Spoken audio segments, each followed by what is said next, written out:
Hello, Pirates, and welcome back. I'm Patrick Noonan. And I'm Patrick Hurley. A lot has happened over the summer and these first 2 weeks of school, and we're here to get you caught up. This is PNN.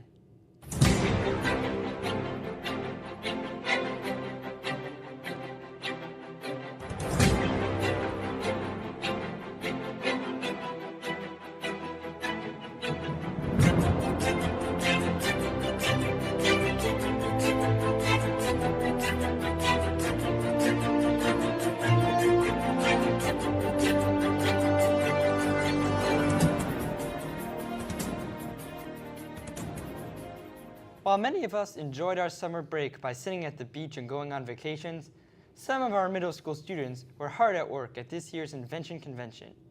For more on this story, we go to Alexis Sexton. The Invention Convention is held for students to be encouraged to solve a problem or identify a need and go through the same steps a real inventor would follow to make an invention to solve their problem or fulfill their need. Not only did we have our students participate at our own Invention and Ingenuity Convention, but the winners from there went to a video competition, and the winners from there, we had 8 students go to the state competition, and that was held in July down at the Ohio State Fair. Now from the state competition in Columbus, we had 2 students go on to the national competition, and I think you're going to be hearing from them coming up. My project is the foot pedal toilet. It's basically just a toilet with a foot pedal on it, and it's involved with the Invention Convention because for STEM we got the opportunity to do a invention and come up with it, and we came up with that one. But before that, it was actually like about people getting sick very easily because most people either don't wash their hands or they don't do it effectively once they touch the handle, because the handle is the most sturdy part of the toilet. I can't show the toilet right now because it's in my house and we use it in my house. I was involved in several things in the Invention Convention.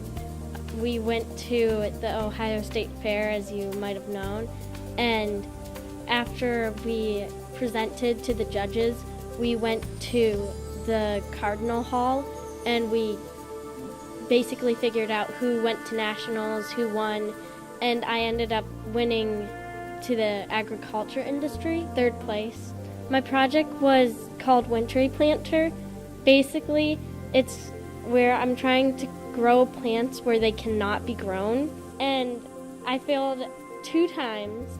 For my first invention, it was just a prototype, but I wanted to see what I could do, and I created it, and it was drip irrigation with potatoes, and eventually the potatoes died, so I scrapped that idea, and my brain was thinking, so I was just like, what if I did this?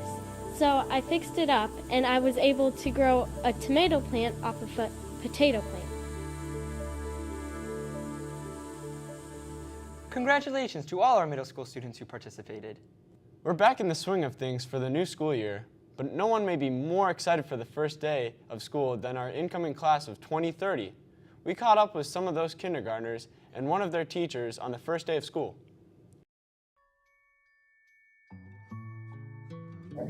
The first day of kindergarten is actually going great. Everyone came in. There were no tears, which is always a celebration.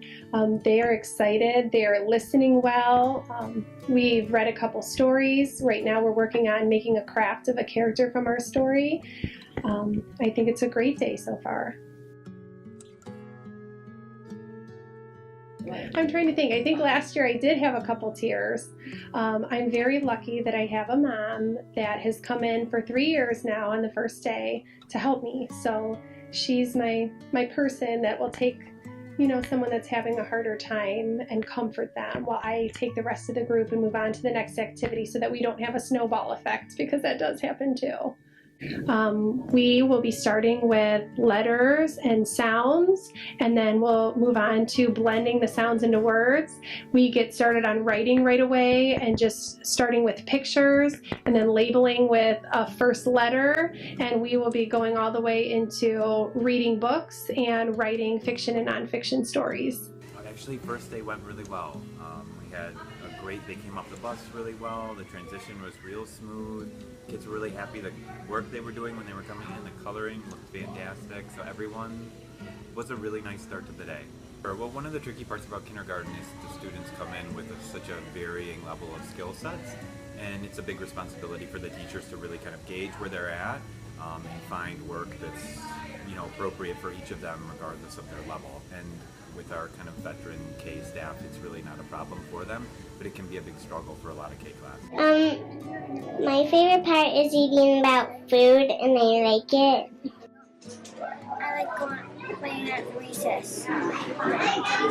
Like I'm playing with my friends, and I'm having fun.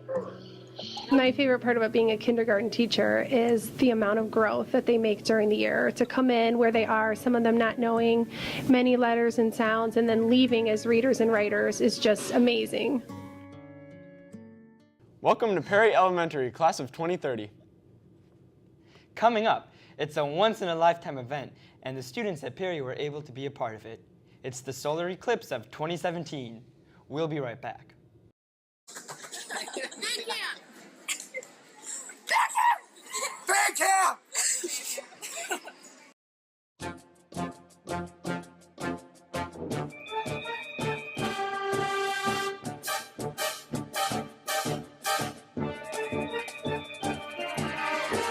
Band camp was very fun. Obviously we did a lot of learning, but it was really nice because it was a lot of people and, your friends that you're out there for 8 hours at a time with. It can be really enjoyable with the rest of the drum line.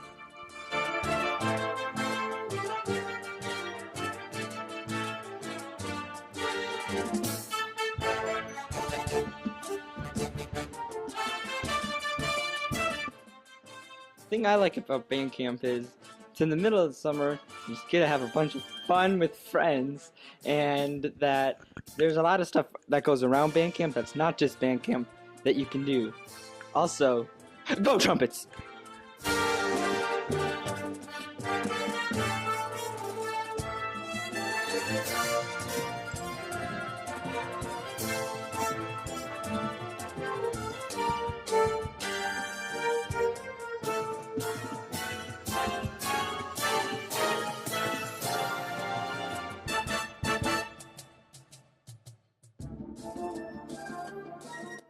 I like to think that band camp is a little bit like second Christmas because you're given the gifts of Tang.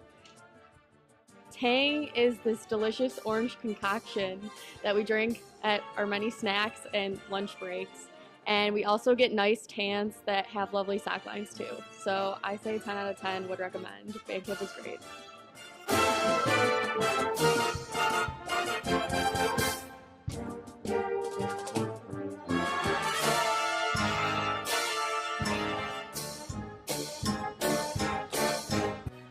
I like that we got snacks and had a lot of fun hanging out together and learning how to play our instruments.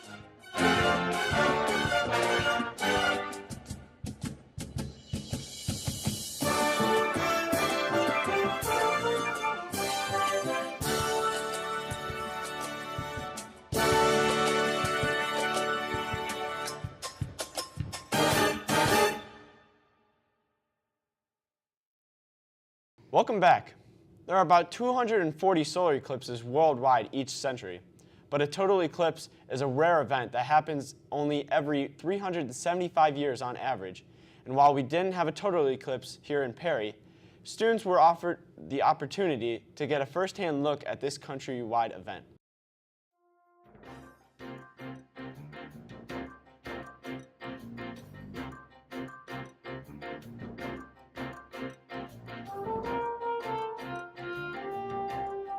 I'm pretty excited about being on the Earth, being able to see and witness this eclipse. Although I'm not seeing the full thing, it's great to see part of it, it's witnessing history, and I'm glad to be here. And I'm super excited. I am super psyched, man. It's gonna be so cool. The sun's gonna be covered by the moon.